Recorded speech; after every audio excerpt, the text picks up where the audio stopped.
Righto, I'm just going to do a quick video on changing the lower control arm of a adventra, avalanche, cross 8, that sort of model. So obviously first up, just wheel chock it, jack it up and all that sort of stuff to make sure you get a little bit of clearance. As you can see, there's plenty of suspension travel on these old girls. So yeah, so just for ease of access, take the wheel off that you're going to be working on. I've done one side and I'm just starting the second side now, so I'll show you the process. It's a one-man job. It's just a little bit harder with one man, but it's only a one-man job. So that's the lower control arm right there, the bit that's hanging down there. So there's the front bushing and rear bushing. So this is the one I've just finished, front bushing and rear bushing up there. So quite easy process to get it off. It's just the hard part is that bushing to remove on the front. That's the hard one to get. It's pretty challenging, and also getting the rear bushing back into its spot, which is just in there. That's where its home is. So basically you get a yeah, obviously jack it up, all that. This is a 24mm on the front, it's a 19mm on the back, so get yourself a long socket. Get a long socket and feed it into the back. The back of it's just behind that the radius rod there, so just right there. So feed the socket in, find the bolt, and then you just put there's the bolt that sits in there like so, and then just get the extension and then put the extension on. So do the socket first and then put the extension on, otherwise this rubber boot gets in the way and it's very hard to put the socket on. So uncrack it, crack that. This one's a 24mm, crack that. And this one here is the is a 22mm, so just crack that. So then I found just take that bolt all the way out, take this bolt all the way out, and loosen this one up.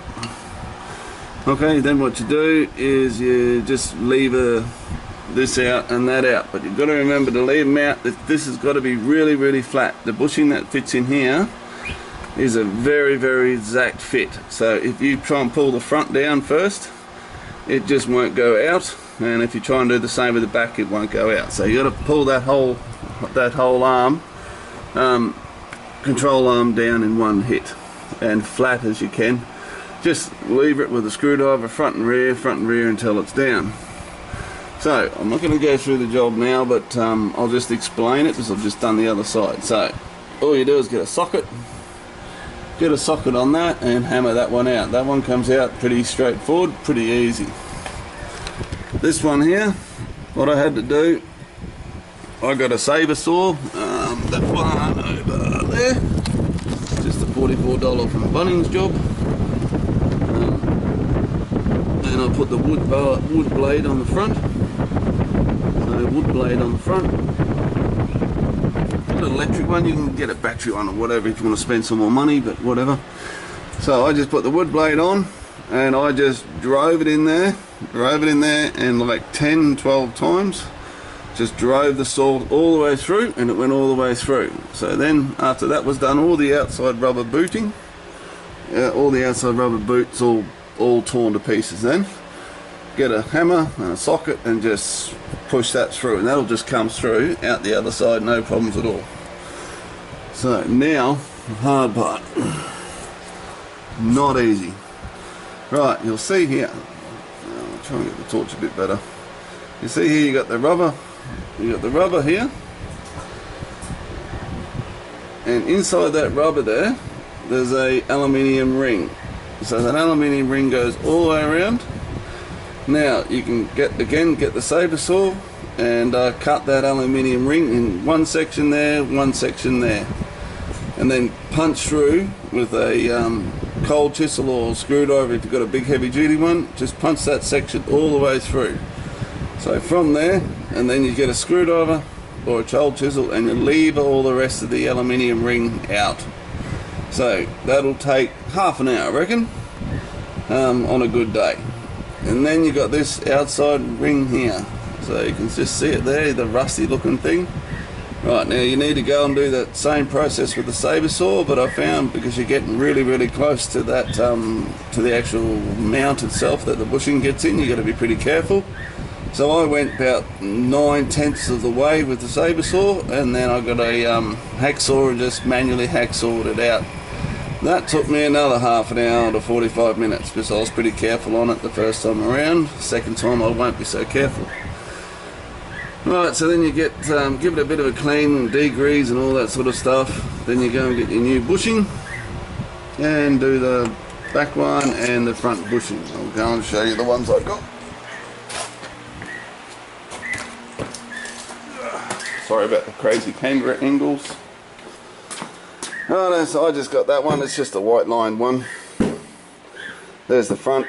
You'll see on the instructions how it tells you that's the front.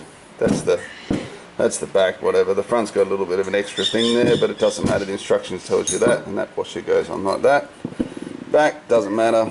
They're the same on the back. And then you push that through once it's all in place, and the same thing once the bushing's in place, push that through.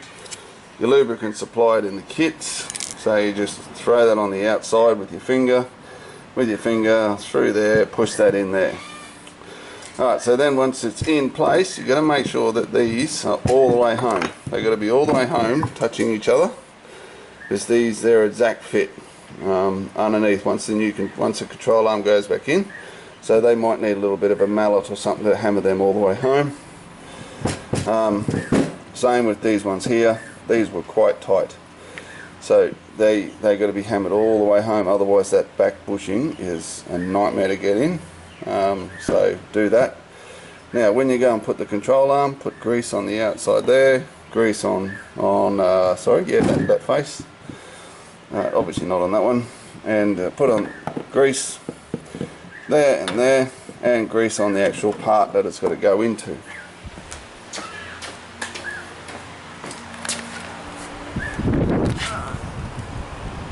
Right. Okay, so once the new bushing's in the back, that just slides in, by the way. You can go through the hassle of taking the pin out and all that sort of stuff, whatever. I didn't find there was a need. You can split pin and all that sort of mumbo jumbo, or whatever it's called, bushing, bloody split thing, whatever you call that tool to remove that part there. I can't remember off the top of my head, it's too early in the morning. So I just left it there, supported on a jack, whatever, 2-minute job.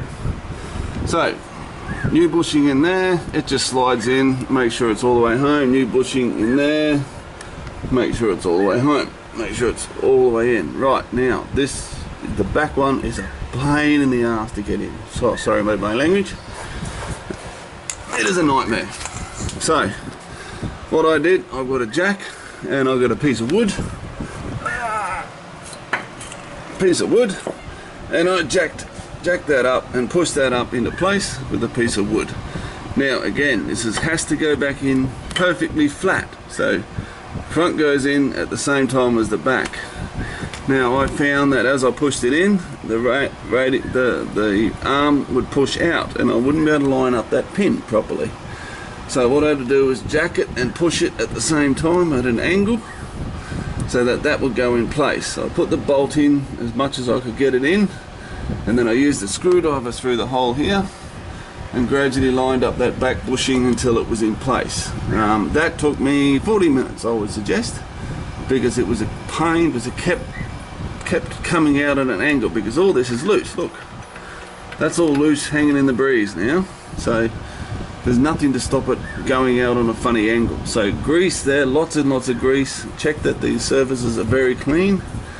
Lots of grease and lube there, lots of grease and lube up here, and just keep persevering until you get it in at the angle. It may help if you've got another bloke to push on this section, to push that in like that as you're jacking it up. I didn't have another person, so that's probably why.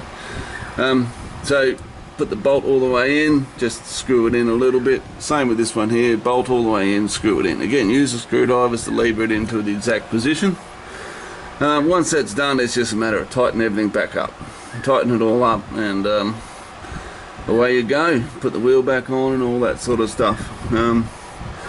So generally, once these are worn, normally your top strut mounts are normally worn as well. So I'm going to be doing the top strut mounts this afternoon. So okay, so just be note that patience on the back one, and patience removing this bushing, so, and patience getting it back in.